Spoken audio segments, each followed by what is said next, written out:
Nabi sudah ingatkan dulu, kata Nabi SAW, sayakunu fi akhiriz zaman, akan nampak di akhir masa nanti, di masa nanti, ya, dajjalun kadzabun, ada para pendusta yang dilukiskan oleh Nabi di hadis ini dengan istilah dajjalun, ya, terambil dari kata dajjal, ya.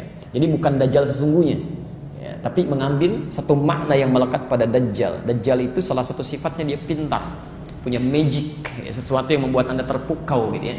Jadi nanti kata Nabi ada orang-orang yang pintar, kalau dia mengeluarkan kata-kata bisa membuat Anda terpikat gitu, kayak benar kalimatnya, ya. Seperti diilustrasikan di Quran surah kedua Al-Baqarah ayat 204 sampai 207, ya. Posisi paling kiri dari atas sampai sedikit ke bawah, ya.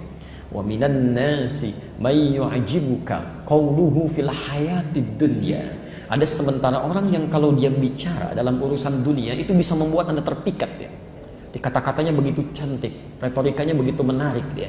Wa yushhidullaha ala ma fil qalbi. Kadang-kadang dia mengambil nama Allah, ngambil ayat, potong, ambil untuk melekatkan apa yang ada dalam hatinya, ya, untuk mengatakan ini loh, ini dalilnya ini. Tapi enak saja motong sini dia tanpa dia paham apa maksudnya. Wa huwa aladdul khisam, ya, Allah berfirman, hati-hati, ini musuh yang paling bahaya. Ya, setan saja, setan musuh bukan? Musuh tahu dari mana? Oke, Quran surah ke-2 Al-Baqarah misal 168, kan? Posisi paling kanan sebelah bawah. Innahu lakum aduwwum mubin. Dia musuh kamu yang paling nyata.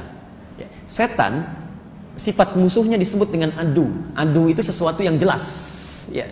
Karena kita sudah nggak beda pendapat lagi, jelas. Ini posisinya jelas, dia musuh. Karena dia musuh, mudah kita hindari. Ya. Tapi maaf, ya, seharusnya cara menghindari itu kenal dulu tentang hakikat musuh. Ini saya perhatikan umat Islam ini umumnya nggak kenal siapa setan. Ya, setan, tapi nggak pernah diketahui gitu ya. Ya. Anda harus pelajari itu. Nanti satu waktu kalau sudah masuk ke bahasan setan, kita ambil tentang setan itu ya, jenis-jenisnya. Ada setan yang ada di masjid. Jangan kira masjid sepi dari setan, ada. Ya, ada setan menggoda orang sholat. Bahkan kata Nabi akan digoda sampai lupa dia berapa rakaat sedang menunaikan sholatnya. Kalau Anda sedang lupa menunaikan sholat berapa rakaat, itu Anda sedang terkena godaan setan itu, ya. Dia masuk ke sela-sela orang sholat, ya. Abu Dawud nomor hadis 666. Ada setan di rumah, ada setan di mall, ada setan di kantor, itu banyak, ya. Kalau Anda tidak kenal bagaimana cara dia menggoda, Anda nggak bisa menghindarinya, ya. Anda harus tutup celahnya. Kalau Anda tidak tahu di mana lubangnya jalan ke sini, Anda nggak bisa menghindarinya, bisa terjebak di situ. Baik, ya? Itu yang nyata. Tapi kalau ada musuh, tidak terlihat nyata musuhnya, hadir di sekitaran kita, nampak menghadirkan sesuatu yang mengagumkan, tapi dia berbahaya, itu bahasanya aladdun. Ya, kalau sudah ada konfrontasi disebut dengan khisam. Kata Allah, alad wa huwa aladdul khisam. Ini lebih bahaya dari setan nih. Ya, makanya hati-hati ya. Yuhadditsunakum bima lam tasma'uhu wa la yasma'unahu aba'ukum. Dia akan bicara kepada Anda bukan masalah dusta urusan dunia, ya. Bukan dusta materi, dusta kedudukan, bukan. Tapi dia bicara masalah agama, tapi isinya dusta. Ya. Anda bisa kaget, bahkan orang dulu pun bisa terkejut. Iyyakum wa iyyahum. Anda mesti waspada dengan orang seperti itu. Ya. Sekarang sedang marak nih. Ya, ambil ayat Quran begini, mengatakan, oh ini tafsirnya begini. Padahal dia sendiri yang ngerti agama.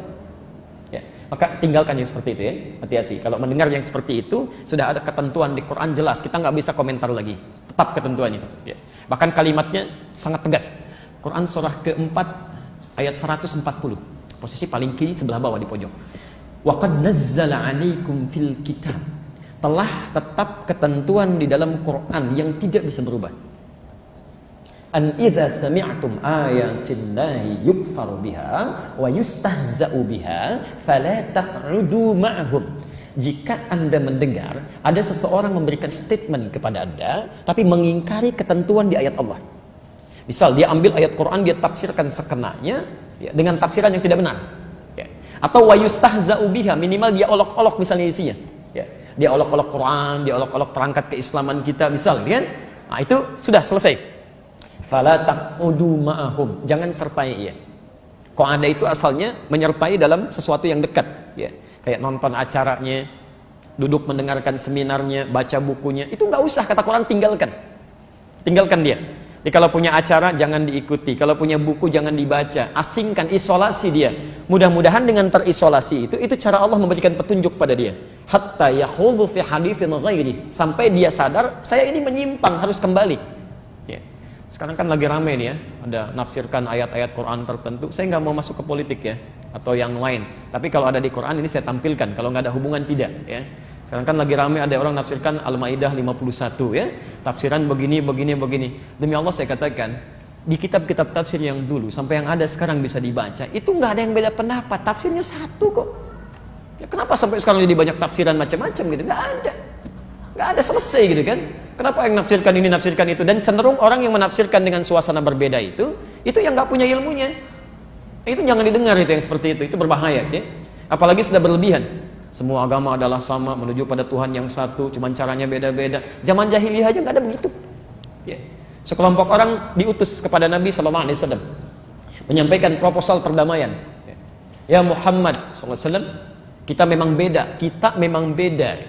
Tapi jangan lantas menjadikan perbedaan ini kita harus bermusuhan, berperang. Sudah, begini saja. Kami ikut agama kamu, nyembah Tuhan kamu.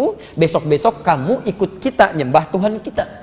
Maka turunlah surah Al-Kafirun itu. Qul ya ayyuhal kafirun. Tapi ada penegasan dari mereka, kita beda. Makanya ujung ayatnya lakum dinukum waliyadin gitu kan.